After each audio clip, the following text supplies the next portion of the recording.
उम्र 16 साल की बताई जाती है कि 16 साल का शरीर धारण कर लिया उसने अपनी माया से, क्योंकि वो तो स्वयं शिव जी के अवतार थे। और जंगल तरफ जाने लगा और व्यास जी पीछे दौड़े, बेटा रुक जाओ, बेटा रुक जाओ। तो झाड़ों में से, वृक्षों में से आवाज आने लगी कि मैं सुखदेव बोल रहा हूँ। कौन बेटा और किसका बेटा? कोई किसी का बेटा नहीं और कोई किसी का बाप नहीं।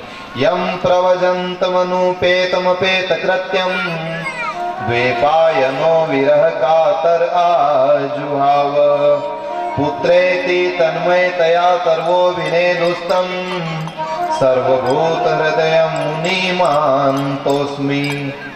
व्यास जी, आपने इतने शास्त्र लिखे, आपको इतना ज्ञान नहीं अभी तक कि कोई किसी की औलाद नहीं। सब स्वार्थ का नाता है, सब लेन देन का नाता है।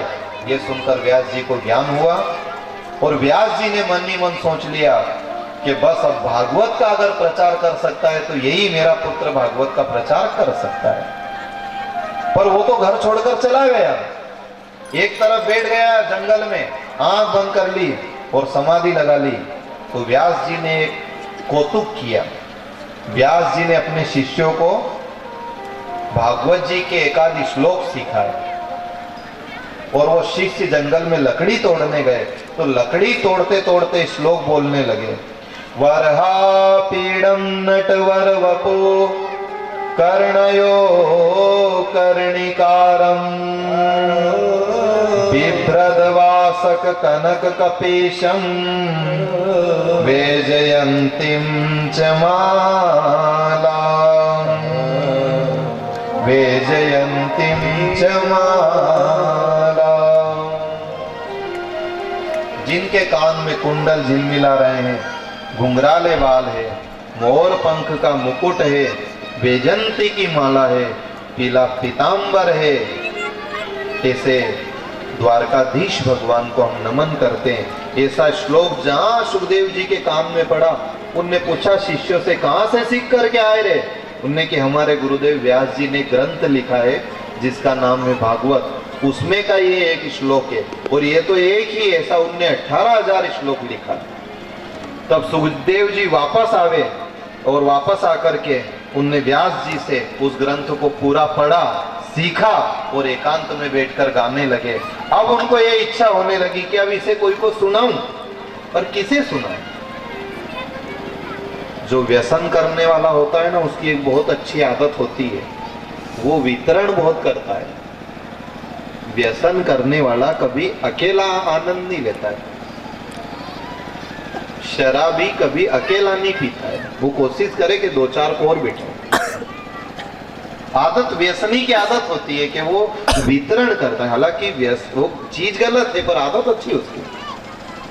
व्यसनी सदा वितरण करता है, नशाबाज नशा को भी बांटता है। हालांकि ये चीज बुरी है। एक आदमी कह रहा था कि मैं तंबाकू नहीं खाऊं जब तक भूख नहीं लगे, तो ये भूख तंबाकू से नहीं लगती है।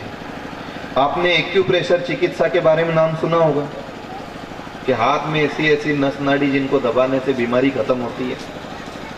हमारे हाथ में यहाँ एक ऐसी नाड़ी होती है जिसको दबाने से भूख लगती है।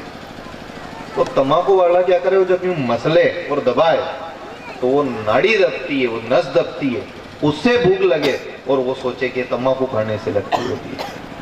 ये कोई अच्छी आदत नहीं तंबाकू की। एक तो तंबाकू चीज ही उल्टी और दूसरा जीना हाथ में मसले हुआ हाथ भी उल्टो, और तीसरा फिर तंबाकू वाला देखना यूं करे, एक बार में फिर फूंक दे। बड़ा तरीका है सब खावा वाला के, देखो जाते आप क्यों करेगा, फूंक देगा यूं, तो फूंक में थूक तो जातो जोगा। एक तो तंबाकू चीज उल्टी है, तीसरा वो फूंक दे और थूक उड़ाए और फिर वो दूसरा से लो थोड़ी सी तम भी लो, लो थोड़ी सी थम भी लो। तो कहीं तुम्हारा मुंडा में अमृत है जो सबके बांटी रहा है। ये फूंके और थूके और सबको खिलाए और फिर ऐसा रहेगा ही एक खुणे में जने गठान हुई बापड़ा है। फिर आधा घंटा तक बोलेगा नहीं जान मोनी बाबा है। नशेबाज नशे को बांटता है, चलो वो उसकी एक बुराई है, परंतु व्यसनी में एक आदत ये अच्छी है कि वो अकेला नहीं, वो बांट करके खाता है। और संसार में भगवान के भक्तों में भी आदत है कि वो भक्ति का आनंद अकेले नहीं लेते हैं, वो भक्ति का आनंद भी खूब बांट करके लेते हैं। कि भागवत जी का प्रचार करते हैं, पर्चा चिपकाए, हाथ जोड़े, निवेदन करे, आज